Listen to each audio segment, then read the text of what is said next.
Hi, I'm Jill Tyler, and today I'm going to add to our discussion about public speaking by specifically addressing our supporting information. That's the evidence that we insert into our argument in order to persuade our audience of the point that we want them to understand. So just a quick review, first of all, on supporting material. Supporting material is the product that we have after our research, after we have very carefully studied our research, once we have developed responsible knowledge, then we begin to prepare for the public speaking situation. Remember, the public speaking situation is a relationship between the speaker, the audience, and the topic. So whenever you're making decisions about what you need to do in public speaking, you're always deciding, what do we need to do in order to honor the audience, the topic, and the speaker, and to strengthen the relationship there.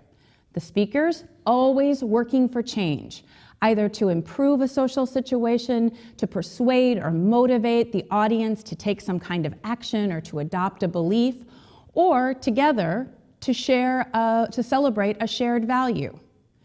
And always, the audience is the group of listeners that can make change happen. They're the group of listeners that can make your message effective.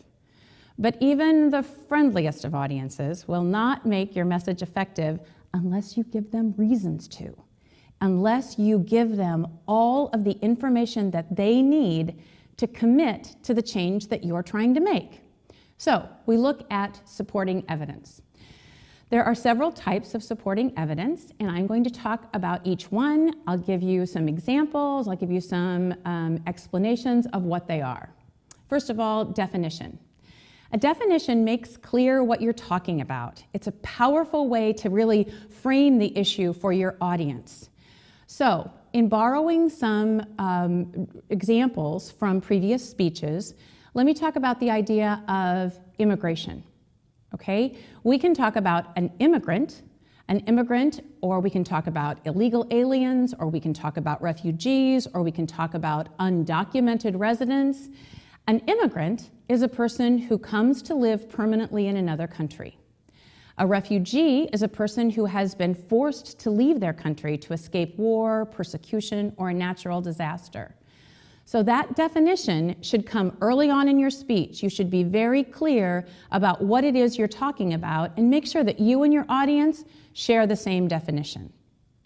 Second type of supporting material, an example. An example is a specific case that illustrates or describes or represents concepts. It can be brief or it can be really broadly extended. It can be a real occurrence or it can be a hypothetical occurrence. It aids your audience in understanding by making concepts and ideas much more concrete. So, going on, an example might be, Livia is a beautiful little girl with dark, dancing eyes and a quick musical laugh. You would never know by looking at her the struggles she has seen in her native country during her short life. That example makes the idea of children who are immigrants all the more vivid and the easier for your audience to picture and understand. Third type of supporting evidence, a narrative or an illustration. These are stories. Again, these stories can be real or they can be hypothetical. They can be short or they can be drawn out. Some speeches really constitute a really long narrative, a really long story. Stories are great. There isn't an audience in the world who doesn't relax when a speaker says, "Let me tell you a story."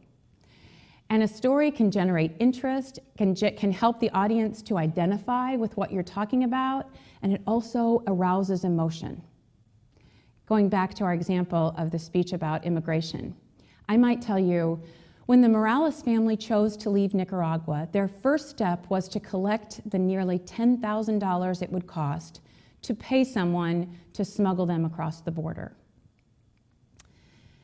Another very effective type of supporting material is to take two ideas and compare them. A comparison always looks for the similarities between two ideas. A contrast always looks for what is different between two ideas. These also can really help the audience to understand and to identify with the ideas that you're discussing. For example, a comparison might be, these immigrants are looking for a better life, much like our ancestors who immigrated from Europe and Asia in the early 20th century. Now, one of the most popular types of supporting material are good old facts. Those are actual events, dates, times, people involved, places that can be independently verified. They're very trustworthy. A subset of facts are statistics. Statistics are facts that are expressed numerically, again, demonstrating relationships, this many of these type. It summarizes information, it demonstrates proof. Numbers are very persuasive to most audiences. They're very memorable. So for example, I might tell you that 50,000 children have crossed the US-Mexican border in the last 3 years. Or I might say, according to the Center for Immigration Studies, last year 410,000 illegal aliens were removed from the United States, and nearly half of them, about 43%, had been arrested for violent crimes. And finally, the last type of supporting evidence that you will find useful are statements of authority or statements of testimony. Authority is going to firsthand knowledge, to firsthand opinions, accounts, stories that are offered by people who have been there, who have actually have experience with the idea. It does a lot to help provide credibility. For example, a Custom and Border Patrol agent, Michael Smith, said, with the resources we have now, there is absolutely no way U.S. officers can patrol every inch of the U.S.-Mexican border. Or in lay testimony, we would be talking about a person who has an experience, may not be an expert in the field, but has experience that they can speak of very vividly and with great credibility. For example, Livia's mother said their midnight crossing of the Rio Grande was terrifying.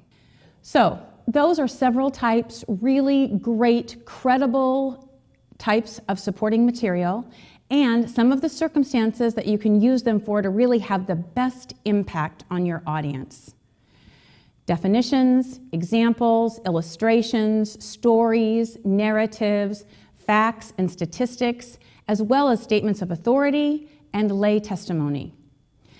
The best messages really have a combination of all of these types of supporting material. So when you are doing your research and when you are beginning to plan your speech, think carefully about what types of supporting evidence you'll use in order to persuade your audience.